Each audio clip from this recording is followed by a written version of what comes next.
बिस्मिल्लाहिर्रहमानिर्रहीम। अस्सलामुअलैकुम स्टूडेंट्स, आप सबको मेरे चैनल पर खुशामदीद। इस वीडियो में हम बात करेंगे बायोलॉजी 9 क्लास के chapter number 2 solving a biological problem की। और इस वीडियो में हम सिर्फ according to smart syllabus discussion करेंगे। आइए चलते हैं अपने पहले क्वेश्चन की तरफ। स्टूडेंट्स, पहला question according to the smart syllabus है बायोलॉजिकल प्रॉब्लम, यानी बायोलॉजिकल प्रॉब्लम क्या है। तो यानी ऐसा सवाल जो किसी ज़िंदा चीज़ के मुतल्लिक हो, किसी जानदार के मुतल्लिक हो, जो या फिर साइंसदान के अपने जहन में आ जाए या उससे कोई पूछ लें, तो ऐसे सवाल को हम बायोलॉजिकल प्रॉब्लम कहते हैं। मिसाल के तौर पर आज के दौर की बायोलॉजिकल प्रॉब्लम है कोरोना वायरस।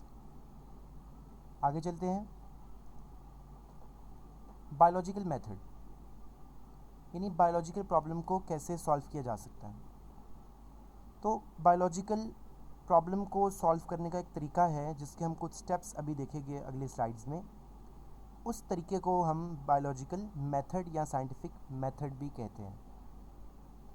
इसके कुछ स्टेप्स हैं जिनका हम अभी जिक्र करते हैं। पहला स्टेप है रिकॉग्नाइजेशन ऑफ बायोलॉजिकल प्रॉब्लम, यानी बायोलॉजिकल प्रॉब्लम का पता लगाना कि आखिर मसला है क्या, क्या प्रॉब्लम है।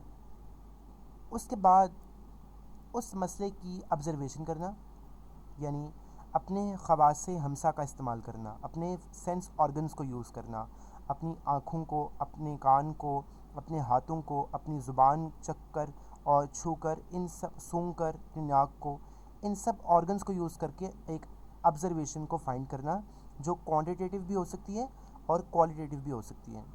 बहरहाल ये बता दूं कि स्मार्ट सिलेबस में ऑब्ज़र्वेशन का टॉपिक शामिल नहीं किया गया। ऑब्ज़र्वेशन के बाद आप एक एक्सप्लेनेशन देंगे ऑब्ज़र्वेशन की एक स्टेटमेंट में, जो बड़ा सिंपल सा स्टेटमेंट होगा। उसको हम कहते हैं हाइपोथेसिस, जिस पर हम तफसील से गुफ्तगू करेंगे आने वाली स्लाइड्स में। हाइपोथेसिस बनाने के बाद चौथा नंबर आता है डिडक्शंस का।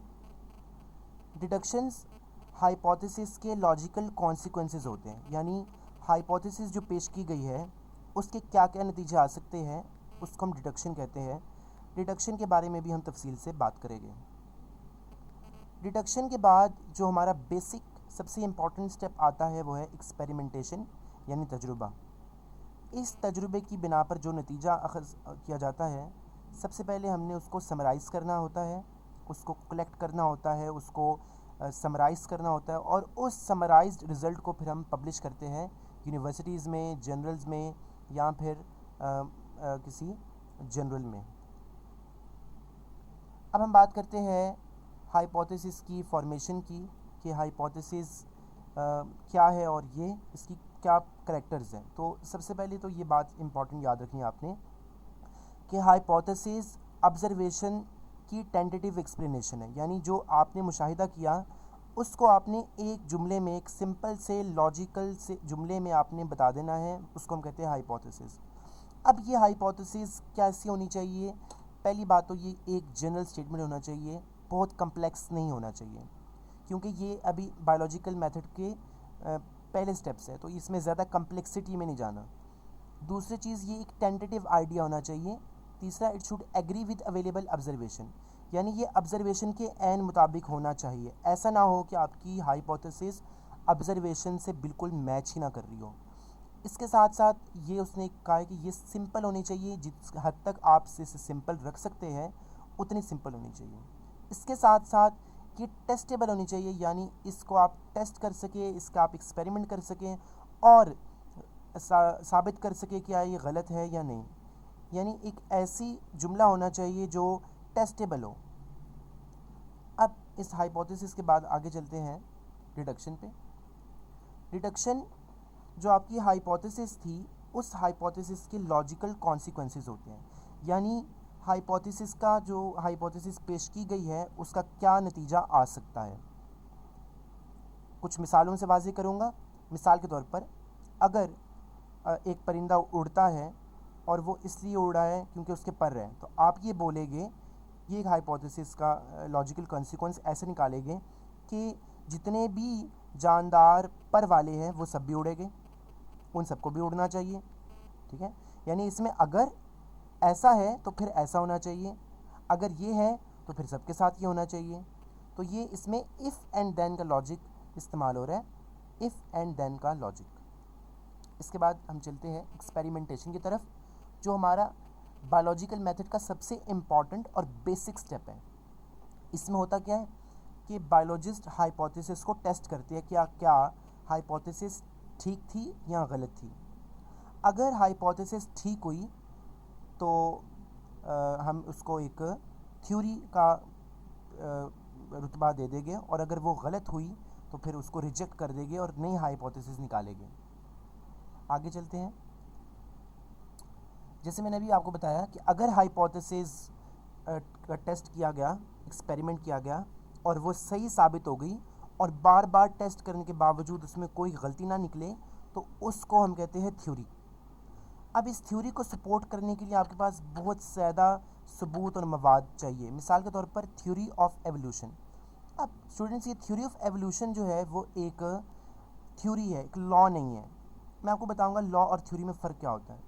पहले समझ ले कि थ्योरी ऑफ एवोल्यूशन के बार बार टेस्ट एक्सपेरिमेंट के बाद इसमें कोई भी इसके जो टेस्ट है वो बिल्कुल ठीक साबित हुए हैं, यानी एवोल्यूशन जो है वो साइंटिफिकली प्रूव्ड हो गई है वेरिएशन की मदद से। लेकिन ये एक लॉ का दर्जा हासिल नहीं कर सकी। वो उसकी वजह क्या है? उसकी वजह ये है क्योंकि बहुत से ऐसे इदारे हैं, मिसाल के तौर पर रिलीजन्स और इसके अलावा जैसे इस्लाम, क्रिश्चियनिज़म या जितने भी रिलीजन हैं वो थ्योरी ऑफ एवोल्यूशन को मानने से इनकार करते हैं। इसलिए हम इसको थ्योरी का ही रुतबा दे रहे हैं और एक लॉ का रुतबा नहीं दे रहे। दूसरी चीज़ ये कि आज के दौर में एवोल्यूशन हमें नज़र नहीं आ रही जैसे माजी में दिखाई जाती है, तो इसलिए भी हम इसको लॉ नहीं कह रहे बल्कि थ्योरी कह रहे हैं। इसके बाद हम देखते हैं लॉ और प्रिंसिपल क्या होता है, लेकिन उससे पहले हम देख लेते हैं थ्योरी की type, productive theory. Productive theory की वो टाइप है जो आगे बढ़ती जाती है, यानी ये मज़ीद हाइपोथेसिस को जन्म देती है। ऐसी थ्योरी जो मज़ीद हाइपोथेसिस को जन्म दे, मज़ीद सवालात उठा दे, ऐसी थ्योरी को हम कहते हैं प्रोडक्टिव थ्योरी। लॉ और प्रिंसिपल पर चलते हैं। लॉ यानी कानून, प्रिंसिपल यानी उसूल। अब अगर थ्योरी में जो डाउट था वो डाउट क्लियर हो जाए, वो डाउट ख़त्म कर दिया जाए एविडेंसेस के ज़रिए, अब फिर वो थ्योरी नहीं रहेगी बल्कि वो एक लॉ या एक प्रिंसिपल बन जाएगा, एक कानून या उसूल बन जाएगा। मिसाल के तौर पर मेंडल्स लॉ ऑफ इनहेरिटेंस, इसी तरह हार्डी-वेइनबर्ग प्रिंसिपल। ये दोनों लॉ और प्रिंसिपल जो है ये, इसमें कोई भी डाउट नहीं है, कोई भी कन्फ्लिक्शन नहीं है किसी भी की तरफ से, साइंसदानों की तरफ से भी नहीं है या किसी रिलीजियस फैक्टर को भी की तरफ से भी इनमें कोई कन्फ्लिक्शन नहीं है, तो हम इसको लॉ या प्रिंसिपल कहते हैं। मिसाल के तौर पर अगर सूरज मशरिक़ से निकलता है तो इसमें सबका इत्तेफाक है, इसमें कोई भी कन्फ्लिक्शन नहीं है, तो कोई डाउट नहीं है, तो फिर वो एक लॉ है। आगे चलते हैं हम students. Data organization, second last हमारा टॉपिक है, डाटा को ऑर्गेनाइज करना। अब इतना ज़्यादा डाटा जो साइंसदानों के पास आया है, उन सब को उन्होंने डिफरेंट फॉर्मेट्स में ऑर्गेनाइज करना होता है, ग्राफिक्स में, टेबल्स की फॉर्म में, फ्लो चार्ट्स में, मैप्स में, डायग्राम्स में।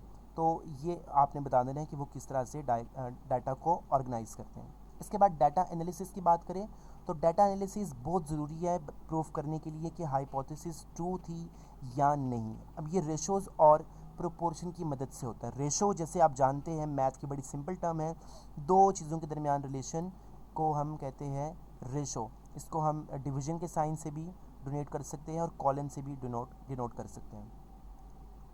इसके बाद है प्रोपोर्शन। प्रोपोर्शन दो रेशोज़ के दरमियान ताल्लुक़ होता है, यानी चार मिकदारों के दरमियान ताल्लुक़। इसको हम इक्वल के निशान से भी ज़ाहिर कर सकते हैं और यहाँ फिर डबल कोलन से भी ज़ाहिर कर सकते हैं। प्रोपोर्शन का एक फ़ायदा ये होता है कि अगर आपके पास 3 वैल्यूज़ पता हो तो आप चौथी वैल्यू का पता लगा सकते हैं। तो स्टूडेंट्स, उम्मीद करता हूँ कि आपको चैप्टर नंबर 2 की ये summary according to smart syllabus अच्छी लगी होगी। आखिर में जाते जाते मैं आपसे दरख्वास्त करना चाहता हूँ कि मेरे चैनल को सब्सक्राइब करें और एक और चैनल जिसका मैं डिस्क्रिप्शन बॉक्स में लिंक सेंड किया उसको भी सब्सक्राइब करें। Thank you.